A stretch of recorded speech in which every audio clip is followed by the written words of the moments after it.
Dans cet épisode, vous verrez que Ganga, pour tenter de rattraper Sagar, est rapidement montée sur son vélo et a commencé à le suivre.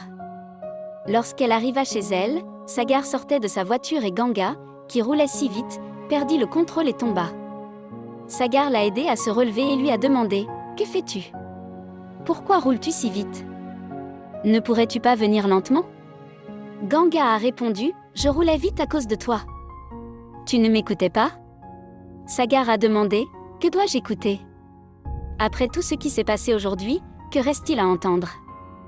Vous avez décidé de faire votre stage avec la personne contre laquelle je défends une affaire. » Ganga a dit « Je ne savais pas que vous combattiez une affaire contre lui. » Sagar a répondu « Ne cherchez pas d'excuses maintenant. » Ganga a insisté « Je ne cherche pas d'excuses, je ne savais vraiment pas. » Sagar a répondu « Très bien, disons que vous ne saviez pas que je combattais cette affaire contre lui.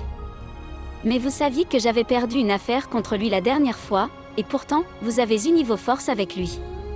Ce n'est pas une bonne chose de vous allier avec l'ennemi de ton ami, et tu n'as même pas pensé qu'il était nécessaire de me le dire. » Ganga a dit « C'est ce que j'ai essayé de vous dire, mais je n'en ai pas eu l'occasion. » Sagar a répondu « Très bien, maintenant vous savez.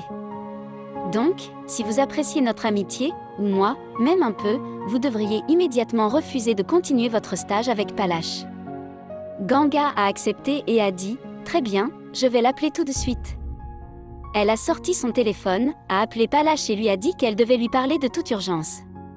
Palash lui a donné un emplacement et lui a dit de venir là-bas. Ganga a accepté et a dit qu'elle serait bientôt là. Pendant ce temps, Niranjan était assis dans la salle de télévision et Pulki partait travailler. Lorsque Supriya a vu Niranjan assis là, elle s'est tournée vers Pulki et a dit « J'ai envie de mangues aigres. Pouvez-vous me les apporter ?»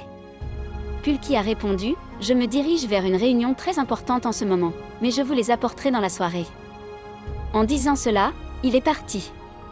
Supriya s'est alors plainte à Maharaji en disant « C'est l'inconvénient d'avoir un mari occupé, il ne peut pas exaucer mes souhaits.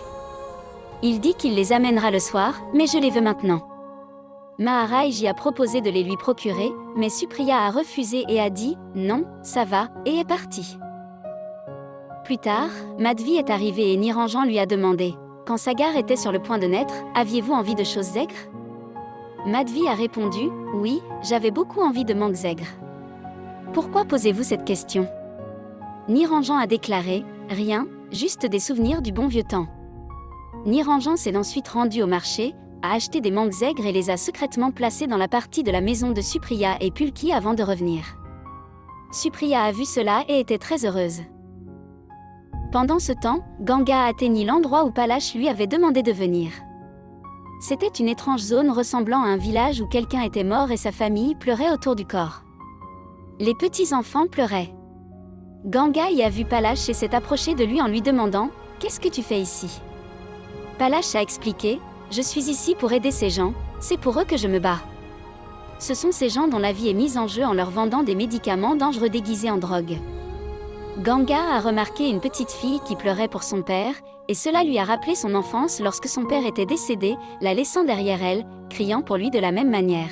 « Je ne vous donnerai le médicament que si vous me payez une somme énorme. » Janvi a accepté en disant « Très bien, quel que soit le montant que vous demandez, je le paierai. » De retour au village, après avoir tout vu, Ganga a changé d'avis.